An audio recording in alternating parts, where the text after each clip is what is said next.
All right. Oh my God. What was I gonna say? What am I saying? Peter Piper picked a pail of peppers. Peter Piper picked a pail of peppers. Peter Piper took a Japanese man and then threw him in the cold, like below freezing temperature, and then kept throwing ice water over his arms. And then after a couple hours of being outside, he then shattered the skin on the woman's skin, or they shattered the woman's skin like glass. Hold on. Peter Piper picked a pail of peppers. Peter Piper chopped human beings down with samurai swords and would call them Maruda, which means log. We're getting into Unit 731 today. Let's get into the Japanese atrocities, specifically those of Unit 731. Now, what is Unit 731, you might ask? If you don't know, Unit 731 was a branch, oh, not a branch, it was a complex, a military complex that was used for human testing. These aren't the fun kinds of tests. The tests that we're doing today are human experimental fucking terrible Nazi fucking shit. All right, terrible shit. That's what we're going over today. Unit 731. But if we're going to start, with an infographics explanation of it, because I feel like the infographics explanation is a little bit sweeter than the other two videos that I have set up. So yeah, let's get started with that.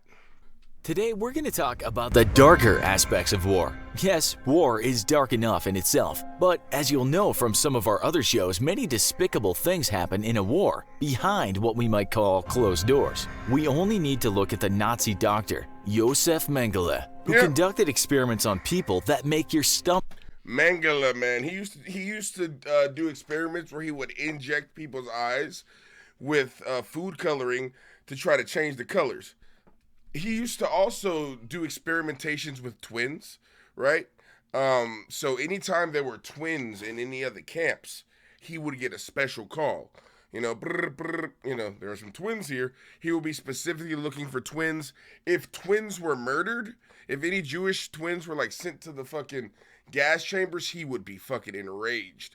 You would be hearing from him because he needed those twins for his experiments.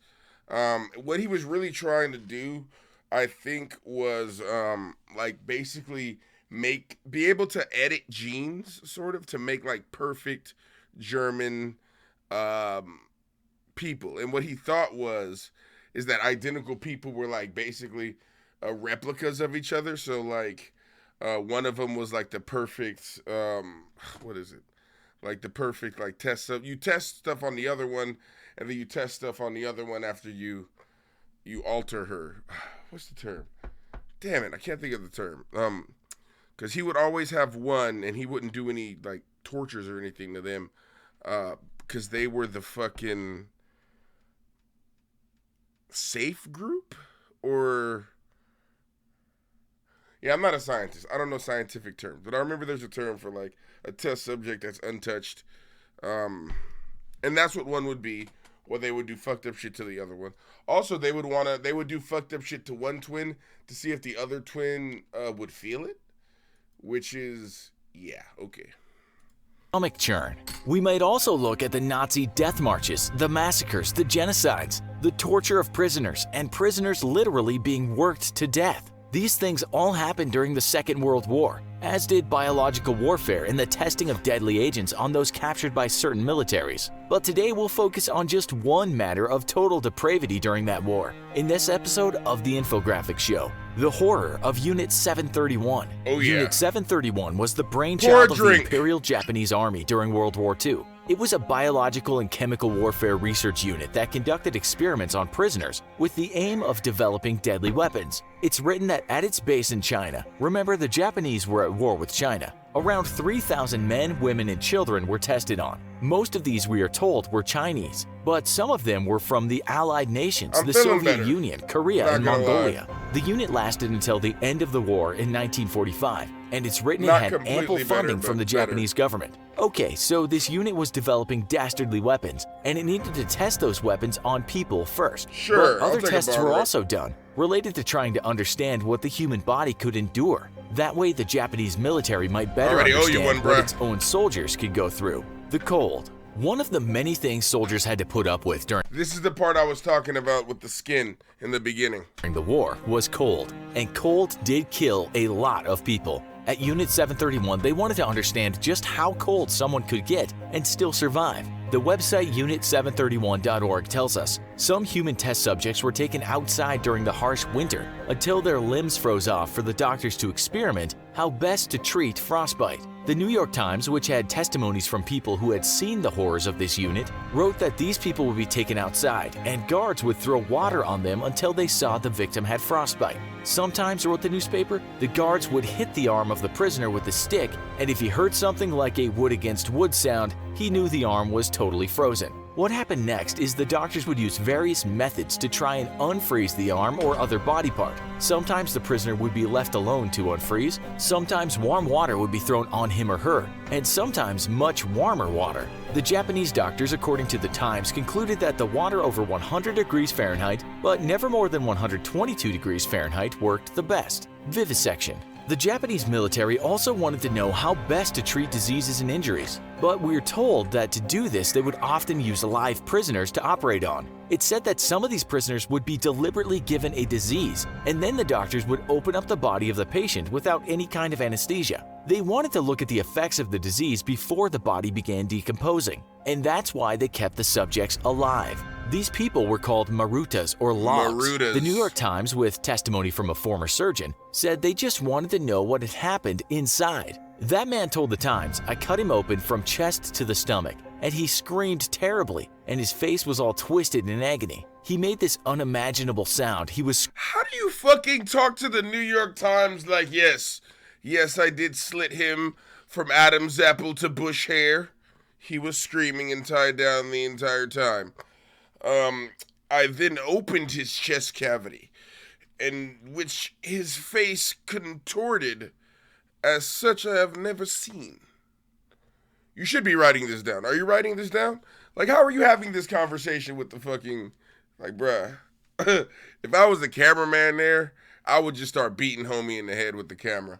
Be like, "Close the door, bitch. We gotta make this quick." Like, I'm not, you know what I'm saying? Like, what? You want to fucking brag about doing this inhumane shit? We just wanted to know what happened inside. Go fuck yourself. That's what happened inside.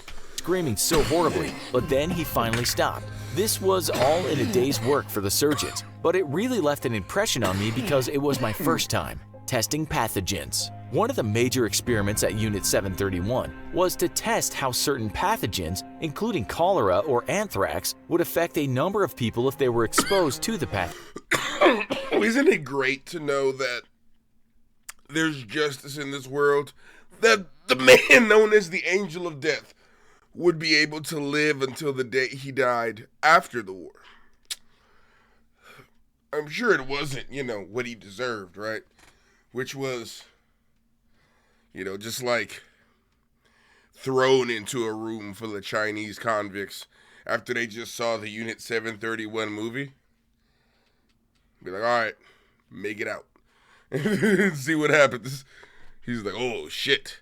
It's like, yeah, you studied the Chinese a lot, bruh. You should be able to do some work now, huh? Nah. Pathogens. They didn't just do this inside the camp, but also did what they called field testing. This was done by dropping the pathogens on small communities in China. They wanted to see if they could cause an outbreak of disease. We're told some of these experiments were successful, so the Japanese then had the idea to carry these pathogens to the United States. Some of the Japanese went to Argentina? Really? Because Japan still had their country. I know a lot of the Nazis went to fucking Argentina. Like, a lot of the Nazis went to Argentina. To the point that in Argentina, they celebrate fucking, in certain parts of Argentina, they celebrate, Oktoberfest. There are certain parts that are all, like, white, old school German. Like, it's kind of crazy. And then you're like, wow, these are all the descendants of Nazis, and not just regular Nazis, like the SS, the super, the super Nazis. They had to like trace their lineage back to like the 5 Years' War or something like that. It's like an old German war on both of their parents' side. They only allowed pure Germans in the SS. You have to be above a certain height. It was the whole thing. Were called balloon bombs. It's written that the Japanese did send about 200 balloons to the US, but these failed for the most part, only leading to the death of 7 people. They also had a plan to drop plague-infected fleas on San Diego by using kamikaze pilots, testing weapons. The Japanese also wanted to test weapons that they could use on the battlefield, and this included regular weapons but also toxic gases. To do this, prisoners would be taken out to a field and tied to a spot with a stake.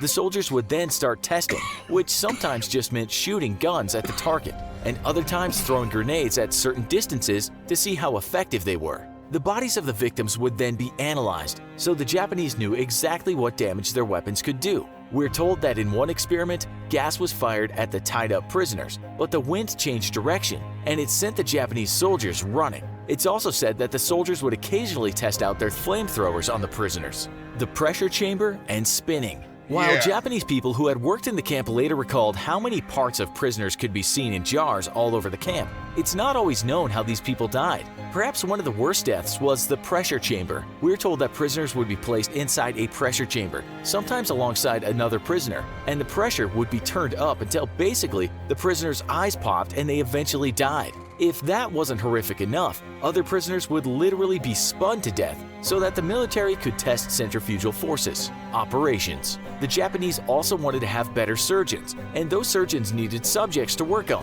One report we found tells us how one subject was given an appendectomy. After that, his arm was removed, and after that, he received a tracheotomy. This all took about 90 minutes, and when the doctors were done, they just killed that patient. The man who did these surgeries was, at the time, a student doctor. He told the media that he had no idea what to expect when he was told he was going to China to practice surgeries. Spreading syphilis. This is the testimony from a worker at Unit 731. Infection of venereal disease by injection was abandoned, and the researchers started forcing the prisoners into sexual acts with each other. It's said that if the pair refused, they would be shot. At other times, children were infected with the disease. The reason this happened was so those infected prisoners could be vivisected at various stages of the disease, and the doctors at the camp could better understand how it affected a person's organs during that stage of the infection. Forced pregnancy. It's said that female prisoners would be made pregnant by force so that the doctors could understand if the disease was passed to the child.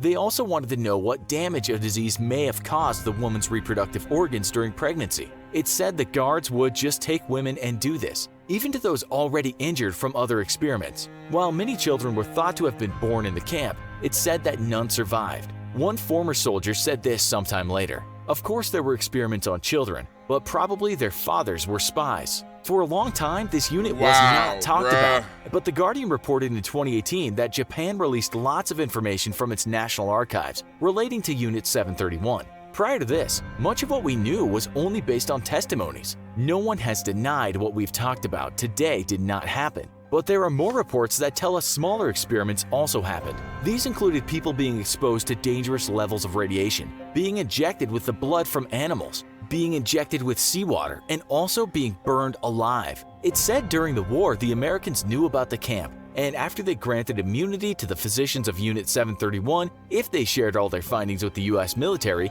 as some of those findings might be useful, and the US didn't want the Soviets getting hold of the research. We'll leave you with a comment made by a former Unit 731 worker when he was... So, they just let these motherfuckers go. Did you hear that? The physicians got immunity.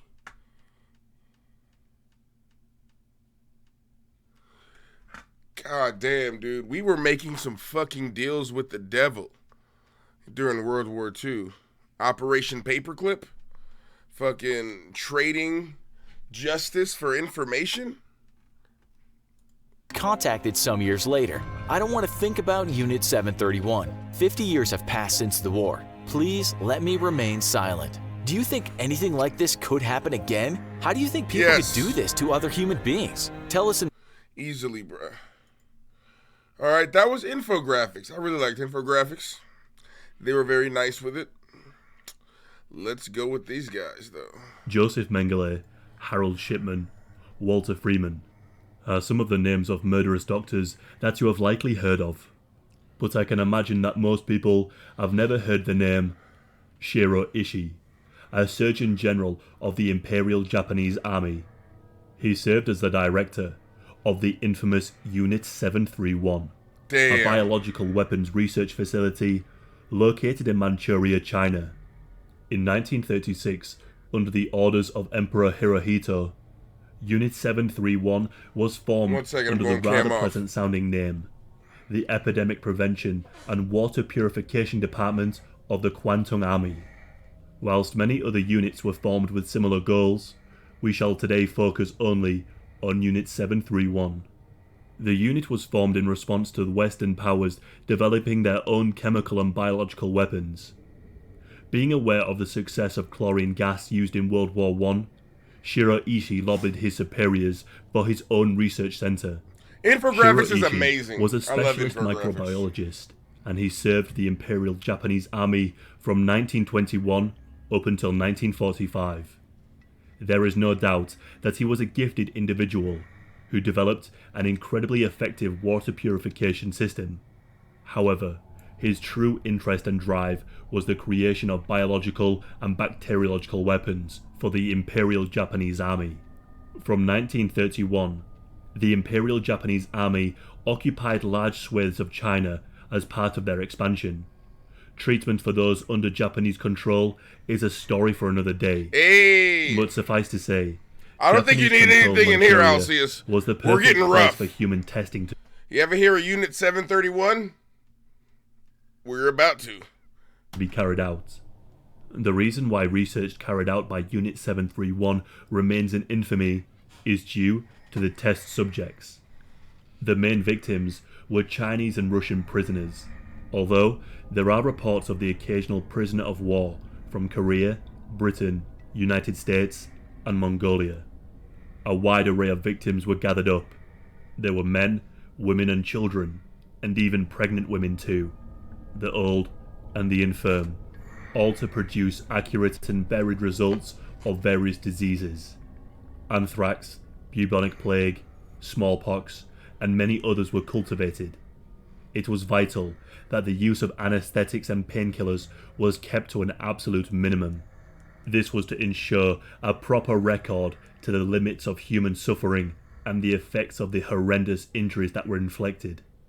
In summary, there were two key aims of Unit 731: to create and understand the effect of biological and chemical weapons, as well as conventional weapons too, and to understand the various injuries an Imperial Japanese soldier could expect to suffer and how best to treat the injury. Damn. In order to ensure Japanese victory, a wide range of experiments were carried out. One such example was the effect of severe cold. A specialized freezer was set up to reach temperature. Look at the fucking swelling. Look at the frostbite. Like, it's different when you're watching infographics, and it's different when motherfuckers are like, yeah, here's pictures of the hands. You know? Temperatures of minus 45 degrees Celsius. Limbs were exposed to below freezing temperatures so that the doctors could examine the effect of frostbite. Prisoners would be left tied to a stake in the winter cold to allow limbs to naturally succumb to frostbite. Guards would speed up the process by throwing water over the test subjects. The ever-efficient guards had ways to test whether a prisoner was ready. They would strike the affected limbs with a wooden stick, and if a wood-on-wood sound was heard, the inmate was ready for the next stage. Once the doctors had their subjects, various methods of curing the frostbite would be employed.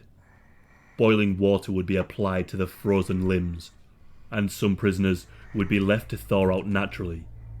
Vivisection, that is surgery on a living human specimen for scientific research, was commonplace at Unit 731. Trainee surgeons were sent from the Japanese mainland to practice their craft on unwilling patients. Limbs would be removed and reattached on the opposite side. Bullets would be fired into prisoners to allow combat medics experience in treating bullet wounds. What does that even do? Sewing your arm to the opposite side just to see what the fuck would happen? It's like... Stomachs, appendices, and lungs would be removed, either to see how the patient would cope without them, or to allow a junior doctor to practice. Various experiments would be carried out on a single inmate, and once they had served their purpose, and they were deemed no longer useful, they would be killed and disposed of. Testimonies are rather rare, but one student surgeon who performed such operations recalls opening up one inmate from chest to stomach. The tortured scream of the inmate haunted the young surgeon, Snowpiercer. but to the doctors who worked regularly at Unit 731, but it's been a while. It was just another day. After all, the doctors that worked at Unit 731 did not consider their predominantly Chinese victims as human. In fact, the common phrase that was used to describe the prisoners was logs, as in, how many logs have you chopped today?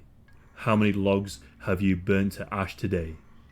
Some of the cruder experiments carried out at the facility involved more conventional weapons. The effective ranges of grenades were tested on prisoners that were tied to stakes. They also tested how much damage could be caused by a flamethrower, up close and far away. These prisoners too were tied to stakes. It is also well documented that the Imperial Japanese Army soldiers used prisoners as bayonet practice. One other course of experiments that were carried out in Unit 731 was into venereal diseases such as syphilis. Prisoners were forced to have sex with one another to spread the various diseases. Those prisoners who refused were shot. The goal was to track the stages of the disease as to better understand it and to formulate treatments. Inmates would be taken at various stages of the disease with a vivisection carried out. Women were forcibly impregnated to understand the effects that the disease would have on unborn fetuses. These experiments were not just limited to the walls of its horrific operating rooms, but spread to nearby Chinese villages. One of the primary roles of the facility was the production of viable chemical and biological weapons. There was great effort placed in infecting fleas with the bubonic plague, smallpox, and cholera, and then dropping contaminated wheat, clothes, or sand onto Chinese villages. Later on, ceramic bombs were devised and tested. The goal was to develop a way to deliver pathogens to both enemy forces and to the civilian populations in California. The death toll for various plagues unleashed on the Chinese population is around 250,000. Following the Japanese surrender, it was the fact that like they were doing everything, but like, god damn, dude, like, god fucking damn, like, people are fucking evil. People are very fucking evil. The doctors at Unit 731 still had one last act of defiance. Millions of the infected fleas that were contaminated with the bubonic plague were released into the Chinese countryside. It is estimated that 30,000 people died as a result of this final act of murder. The remaining 150 prisoners were executed, and the buildings razed. Most of the records were expunged as the doctors went into hiding, fearing repercussions for their war crimes. Shiro Ishii ordered that all of those who were involved take the secrets of their work at Unit 731 to their grave. But this was not the end of Shiro Ishii and the doctors of Unit 731. After attempting to fake his own death, the Americans discovered he was still alive and ordered that the Japanese hand him over for interrogation. Both the Americans and the Soviets wanted Ishii and his results, expertise, and knowledge. Out of the two, the Americans would have been, shall we say, less extreme in obtaining what they wanted than the Soviets. Ishii managed to negotiate a pardon deal. Because the thing about the Soviets is, If it wasn't a Chinese motherfucker under that knife, 9 times out of 10 it would have been a Soviet, because it was mostly Russians and Chinese in there. Some Americans, some British, some Mongolian, I think they said, but it was mostly Chinese and Russian. I mean, more Chinese than Russian, but still. For himself and the leading doctors of Unit 731. In exchange for the full immunity, as well as cash payments, Ishii handed over his 14 years of research and was released a free man and a war hero. After all, he was awarded the Order of the Golden Kite, Japan's second highest military commendation. Those in command of Unit 731 largely escaped justice. Shiro Ishii died of throat cancer, aged 67. His second in command, Masashi Kaneto, went on to found the Green Cross Corporation, a leading pharmaceutical company, and he died aged 91. Hisato Yoshimura, the head of the frostbite research at Unit 731, held many high-ranking positions, such as President of Medicine at Kyoto University, and he was awarded the Order of the Rising Sun 3rd Class. He died aged 83. Only 12 members of the Imperial Japanese Army faced trial for the production of biological weapons, and 6 of those people were part of Unit 731. The Soviet Union conducted trials in 1949. These trials were largely dismissed by the Western powers as communist propaganda. The Soviets were known for their show trials. However, some historians accept that the confessions made by the doctors were based on fact, rather than the wishes of their communist captors.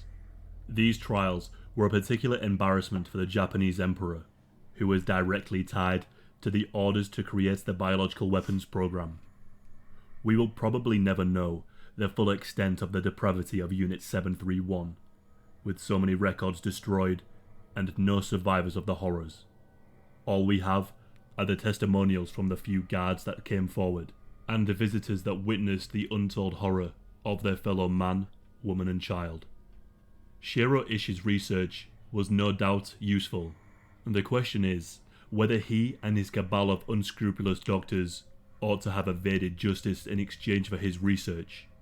It would seem to have been an easy enough question to answer for the perhaps equally unscrupulous dealmakers. Perhaps you may have acted differently. So, this last video went a little step further than infographics, right? They put a name to it, they put faces to it, and they put faces and pictures of the victims to it, right? So it made it very personal when you saw things like that. Now we have one more Unit 731 video. Hopefully it doesn't reiterate too many of the same points, but let's see. World War II saw extensive cruelty in every shape and every form. The Holocaust may stand as one of the most disturbing events in history, but the conflict also involved numerous other examples when humanity steps not only well over the line, but into an area that can only be described as heinous. And our story today is one such example. With a name like the Epidemic Prevention and Water Purification Department, you might be forgiven for thinking that Japan's Unit 731, to use its informal name, was an admirable group fighting the good fight. But you couldn't be more wrong. To put it bluntly, the actions of this covert biological and chemical warfare research and development unit, which regularly involved lethal human experimentation on males and females ranging in age from newborns to the elderly, were some of the darkest Newborns. war Yeah, they actually, filled yeah. No, that with makes darkness. sense. When we think of World War II, we often simply focus our attention on the European theater of conflict. Oh, so he's putting this in a bigger perspective for us. Yeah, no, okay, I got you. Well, of course, they're going to put water purification on the outside of the building. Who's going to want to fuck with a water purification plant?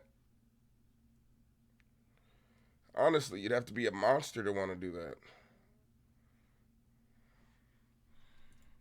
If you ask your good friend Google when the Second World War began, you will invariably be shown the date 1st of September 1939, the date German tanks rumbled into Poland, sparking declarations of war by both Britain and France. If you're a European, I suppose that this makes perfect sense. However, by this point, a war had been raging thousands of miles away for quite some time. Yet even here, dates surrounding China. The beginning of the Asian And side of the global Japan. conflict can be a little conflicting. The Japanese invaded Chinese Manchuria on the 18th of September 1931, but this was a much smaller operation than what was to come and saw the Japanese annex the area before setting up a puppet government. 6 years later, however, the Second Sino-Japanese War erupted after the Marco Polo Bridge incident, in which a Japanese soldier, Private Shimura Kikujiro, temporarily disappeared, giving the Japanese army the perfect excuse to cross the border to investigate. Private Kikujiro soon reappeared. Perhaps it was the worst timed toilet break in history, or maybe the Japanese fabricated the entire thing to find an excuse to start the war. Either way, a full military conflict was now underway, a full 2 years before Hitler's border-crossing escapades in Poland. The Second Sino-Japanese War and the Japanese occupation of mainland China saw brutality on a scale that rivaled the Nazis and sometimes even beat Herr Hitler into second place. The Battle of Shanghai, which began on the 13th of August 1937, was the first major conflict between the two sides and set a pattern that would be repeated countless times in the early stages of the war. The spirited Chinese defense, but ultimately a crushing victory by the Japanese. But this war soon took a dark turn with the events that occurred in and around the city of Nanjing in December 1937 and January 1938. The number of Chinese civilians that remained in Nanjing when the Japanese military overran the city has been debated ever since, with confusion over how many had already fled and just how many were now sheltering within the Nanking safety zone, a series of small areas mainly encompassing foreign embassies that, rather ironically, had been set up by a member of the Nazi Party. While the number of how many killed during the Nanjing massacre can be debated, the lowest estimate seems to be 30,000 and the highest 300,000. The savagery of what occurred has long been clear. Mass murder and mass rape enveloped the city as Japanese soldiers indiscriminately tore through Nanjing. It provided one of the most horrifying episodes across the entire war, but by this point the Japanese had begun something arguably even worse. Yes. Dude. Oh my god. He's going into the... Okay. Yeah, nah. Do your thing, partner. You talking all this shit that I can't. To begin the story of Unit 731, we need to backtrack a little to the Japanese invasion of Manchuria in 1931. At that point, there was an army unit with the name Army Epidemic Prevention Research Laboratory, which, as far as we know, began life as an innocent research and public health agency that dealt with protecting Japanese soldiers from chemical attacks on the battlefield. But this changed in 1932, when Surgeon General Shiro Ishii, Chief Medical Officer of the Imperial Japanese Navy, was placed in charge of this unit and formed a secret subgroup under the name Togo Unit.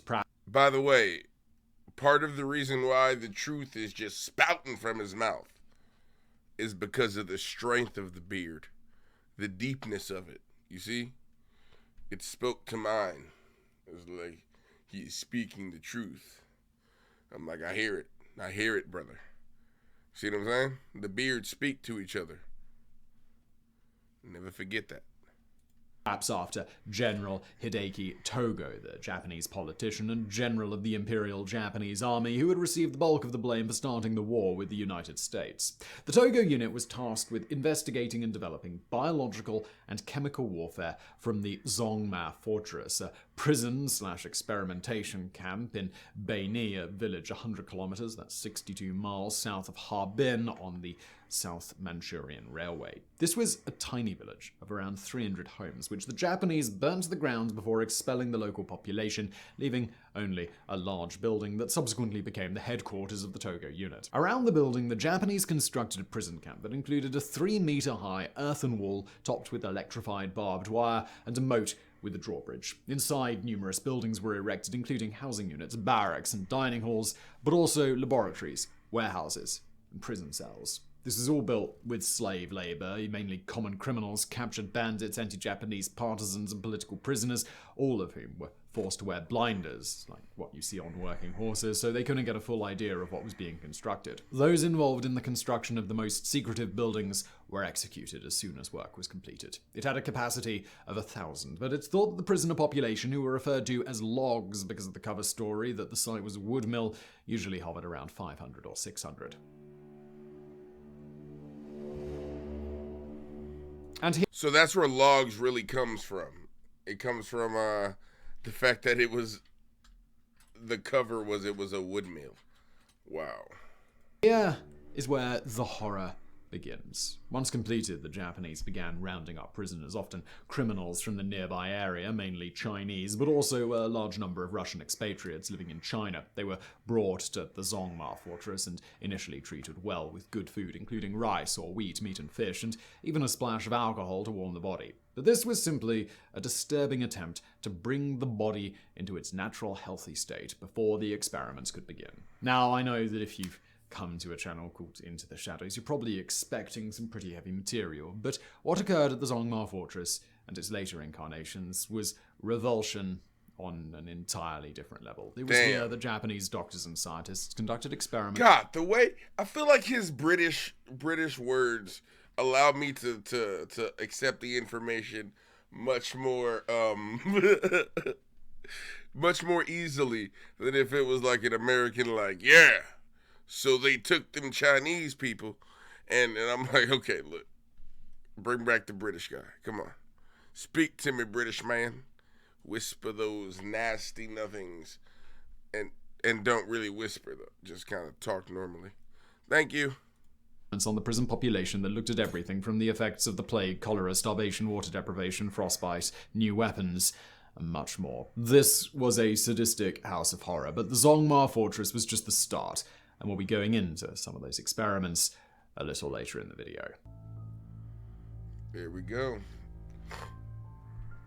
In the summer of 1934, around 40 prisoners escaped the Zongma Fortress. Heavy rains had disabled the electrical fences, allowing escapees to scale the perimeter despite being shackled at the feet. 10 were immediately killed by the guards on duty, while many were dragged back in to be subjected to the kind of torture that probably made their early experiences in Zongma seem like a holiday camp. However, 16 prisoners managed to elude the Japanese and disappeared into the neighboring countryside, and with that, Japan's dark secret was out. In response, Zongma was closed in 1935, but this simply led to another, even larger facility being operated in Pingfang, approximately 24 kilometers south of Harbin. The following year, the Togo unit received a major shake-up and came under the direct jurisdiction of the Imperial Army while being divided into two, the Ishi unit and the Wakamatsu unit. Initially together, they were known as the Epidemic Prevention Department, but from August 1940, it was referred to as the Epidemic Prevention and Water Purification Department of the Kwantung Army, or Unit 731. At its largest, Unit 731, stationed in Pingfang, was composed of 300 researchers, including doctors and bacteriologists, who would sometimes publish their findings in peer-reviewed scientific journals, failing to mention that many of the experiments were done on humans and not monkeys, as was stated. But this was just one section of a much larger, grim web that eventually included around 10,000 people across numerous units stationed in Manchuria, but also elsewhere, including Unit 1855 in Beijing, Unit EI 1644 in Nanjing, Unit 8604 in Guangzhou, and later Unit 9420 in Singapore. The main location for Unit 731 was the site in Harbin, which measured 6 square kilometers, that's 2.3 square miles, and included more than 150 buildings, many of which were factories used to produce chemicals or biological agents, and the Harbin complex could produce 30 kilograms of bubonic plague bacteria in just a few days. It was said that it included around 4,500 containers used to raise fleas, 6 enormous cauldrons to produce various chemicals, and around 1,800 large containers to produce biological agents. The typical life expectancy of prisoners in Unit 731 was about 2 months, though there were instances of some surviving for as long as 12 months, but these cases were often pregnant women who the Japanese wanted to give birth in order to investigate the effects of various diseases on the newborn child. And before we move on to talk about the experiments themselves, let's just be very clear about what kind of facility we're talking about here. Nobody who came through the gates as a prisoner ever left alive.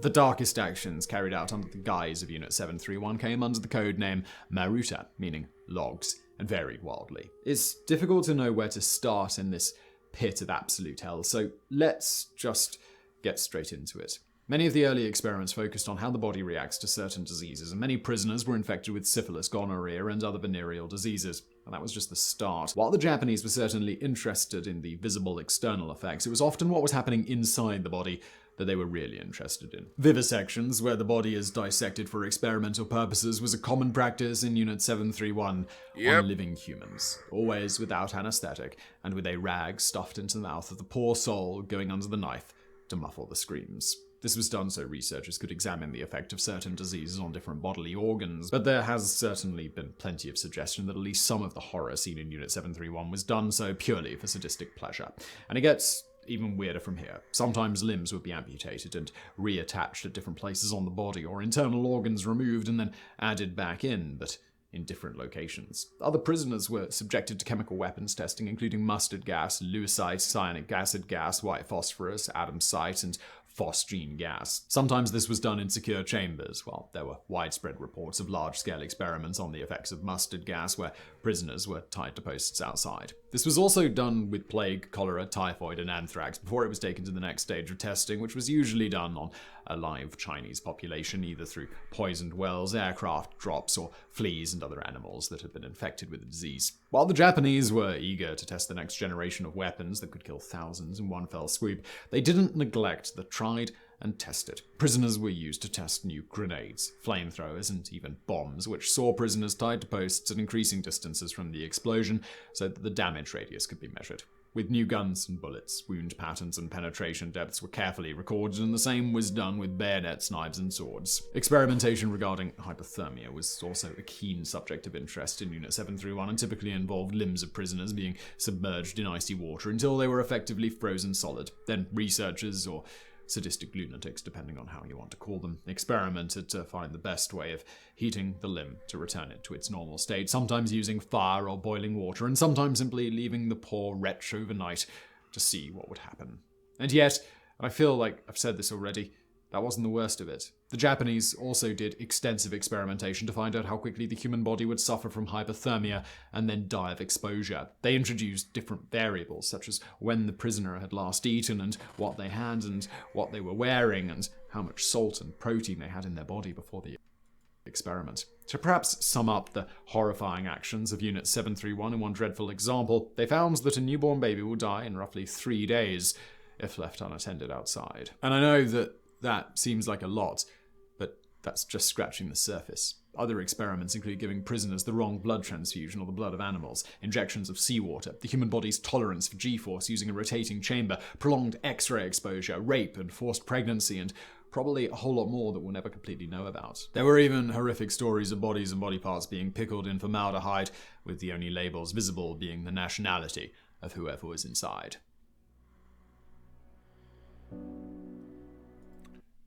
Damn. That newborn baby shit, that hit rough, bruh. Could you imagine taking the newborn baby from the mother, putting it outside? The mother might still be able to fucking see the kid for 3 days until it stops moving and stops crying. Because it was crying most of that fucking time. At the very beginning, very strong, right? Started getting a little weaker. Especially depending on how cold it was outside. Jesus. With Japanese hopes fading towards the end of World War II, there appears to have been high-level discussion regarding the use of chemical or biological weapons against the Allies. Guess what? They were all pardoned, too.